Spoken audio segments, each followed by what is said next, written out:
किया। भारतीय जनता पार्टी ने, आपको याद है, अपने एक राष्ट्रीय प्रवक्ता थे और दिल्ली से ताल्लुक़ रखते थे, नवीन जिंदल और नूपुर शर्मा, उनको फ्रिंज एलिमेंट भी कहा और पार्टी से बाहर कर दिया। और जो है 6 साल के लिए नूपुर शर्मा को और पार्टी से बिल्कुल नवीन जिंदल को बाहर कर दिया, चूँकि मोहम्मद साहब के बारे में उन्होंने टिप्पणी करने के बाद पूरी दुनिया में एक बखेड़ा पैदा कर दिया था। हालांकि ये इनका इतिहास है, वो भी मैं आपको बताऊंगा, किसी पत्रकार की ज़बानी।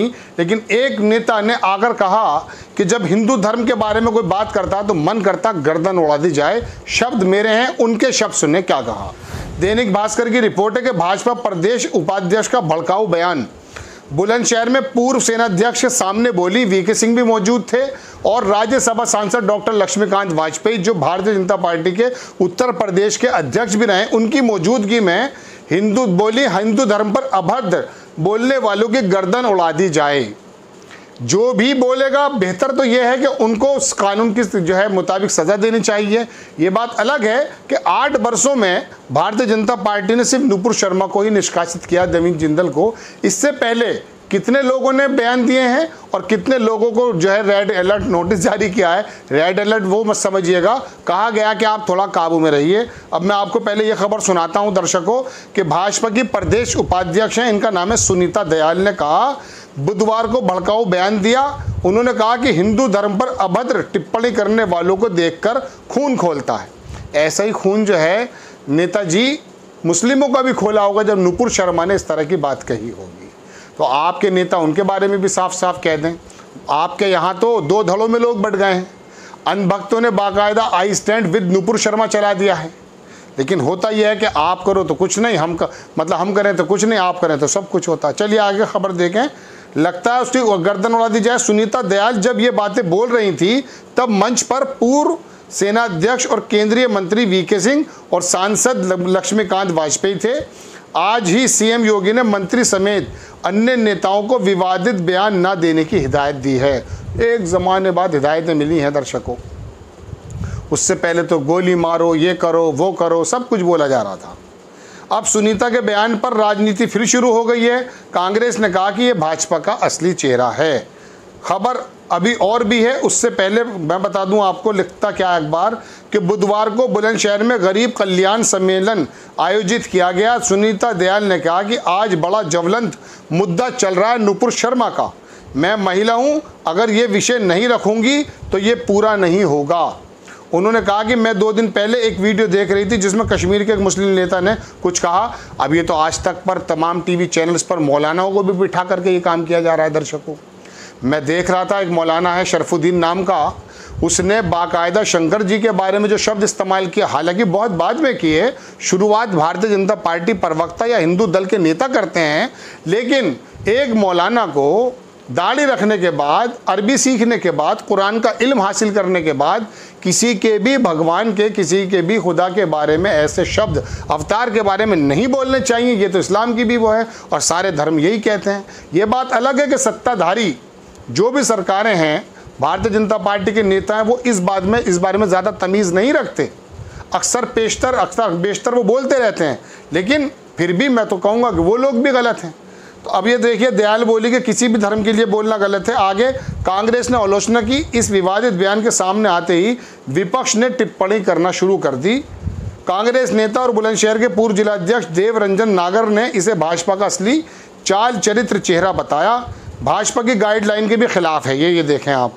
धार्मिक पोस्ट से नेता बचें। क्या हुआ है, बुधवार को भाजपा ने तय किया, अब क्या बुधवार को, कि पार्टी का कोई भी नेता धार्मिक मान्यताओं को आहत करने वाले पोस्ट शेयर नहीं करेगा। अपने फेसबुक, ट्विटर, व्हाट्सएप पर इस तरह की बातें नहीं लिखेगा जिससे किसी भी समुदाय की धार्मिक भावनाएं आहत हों। पार्टी ने यूपी के ऐसे नेताओं की पहचान की जो अक्सर अपने हेट स्पीच के लिए चर्चाओं में रहते हैं। ऐसे नेताओं की बयान पर पाबंदी होगी। नूपुर के बयान के बाद जो है विवाद बढ़ा, लंबी खबर है। अब ये तो खबर हो गई भारतीय जनता पार्टी की नेता सुनीता दयाल, क्या नाम है इनका, जी यही नाम है, बुलंदशहर में बोली कि गर्दन उड़ा दी जाए जो अगर हिंदू धर्म के बारे में कोई कहता है। अब ये तो दर्शकों एक बात मैं आपको और बताऊं कि भाजपा IT सेल की खबर बता रहा हूं आपको। अभय दुबे बहुत बड़े पत्रकार हैं, टीवी पे देखते होंगे, बहुत ज़बरदस्त बात करते हैं, निष्पक्ष बात करते हैं। उनकी ज़बानी आपको बता रहा हूँ।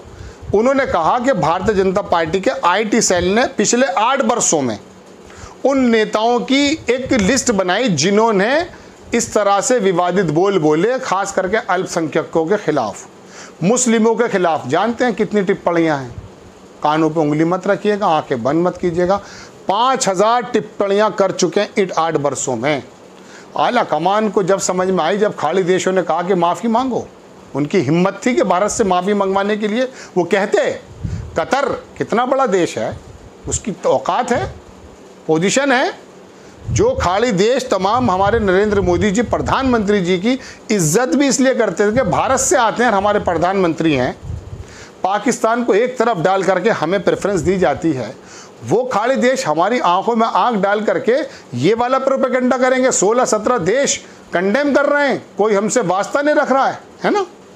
ये कोई हमारे राजनीति को बुला करके बात कर रहा है, उनकी हिम्मत हो सकती है। ओआईसी ने कहा नो डाउट भारतीय जनता, हमारी सरकार ने उनको जवाब दिया है, लेकिन वो ओआईसी तो हमारे पक्ष में रहता था। ओआईसी 57 देशों की जो इस्लामिक काउंसिल है। लेकिन क्या हुआ है कि 5000 विवादित टिप्पणियां भारतीय जनता पार्टी के आईटी सेल ने संकलित की हैं। ये मेरे शब्द नहीं है दर्शकों, ये शब्द हैं अभय दुबे के। देश का बहुत बड़ा पत्रकार सत्यहिंदी.com पे 1 हफ्ते पहले, 5 दिन पहले कह रहा था, जाकर आप चेक कर सकते हैं। उनके कहा कि मेरी औकात नहीं थी कि मैं इस तरह की खबर को कलेक्ट कर पाऊँ। ये उनके शब्द मैं आपके सामने पेश कर रहा हूँ। अब आके नुपुर शर्मा ने जो पूरे हंगामा कर दिया, अब हमारे योगी जी भी बोल रहे हैं। योगी आदित्यनाथ जी भी चुनाव से पहले के क्या क्या शब्द हैं आप जानते हैं। और भारतीय जनता पार्टी में दर्शकों एक ऐसा माहौल बन गया था कि बहुत सारे नेता अब देखिए बाहर के, वो क्या नाम है उनका, गिरिजा, वो बिहार के मंत्री हैं, वो मैं नाम जहन से निकल रहा है मेरे, उनके शब्द भी देखिए क्या हैं।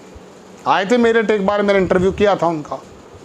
तो कहने का मतलब ये है कि उनको, लोगों को, आम नेताओं को ये लगता है जो थोड़े सूबे लेवल के ना हो के शहर लेवल के, कि मुंह से गलाजत निकालेंगे, किसी धर्म विशेष के बारे में टिप्पणी करेंगे और हमें कुछ ना कुछ मिल जाएगा। हमारे आसपास के विधायक देख सकते हैं आप क्या क्या बातें बोलते हैं। तो अब आकर के देर से आइए, देर से आँख खुली आपकी। अब कह रहे हैं कि साहब, और अब भी क्या हो रहा है, गर्दन उड़ा दी जाए, ये बात कही जा रही। तो फिर नुपुर शर्मा के बारे में जो पथराव कर रहे हैं लोग, क्या वो भी ठीक है? नहीं। देश संविधान से चलेगा, जबान भी संविधान के मुताबिक ही चलेगी। प्रवक्ता आपकी हो या मौलाना बैठा हो उस टीवी चैनल पर जाकर के। ये ऐसा नहीं है कि आप म्यांमार है या पाकिस्तान है, कोई भी निकल करके किसी कबीले से आकर के अंगड़ाई लेकर के मुंह से गलाजत निकालने लगेगा। इस देश को आज़ाद कराने के लिए आपका तो बहुत ज़्यादा योगदान नहीं है, लेकिन यहाँ के बुज़ुर्गों ने बहुत ज़्यादा कुर्बानियाँ दी हैं। कांग्रेस आई के नेताओं ने भी दी हैं, पुराने लोग, जिसमें कोई दो राय नहीं है।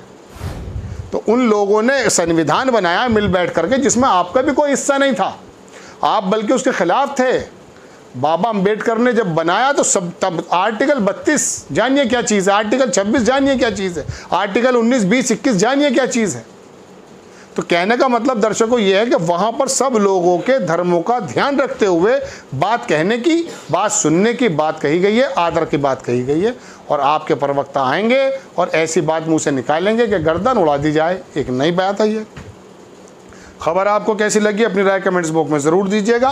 चैनल को सब्सक्राइब कीजिए, शेयर कीजिए। नेक्स्ट टाइम मैं किसी खबर के साथ आता हूँ। जय हिंद। इस खबर को अभी लाइक करें, शेयर करें, अभी चैनल को सब्सक्राइब करें और घंटी जरूर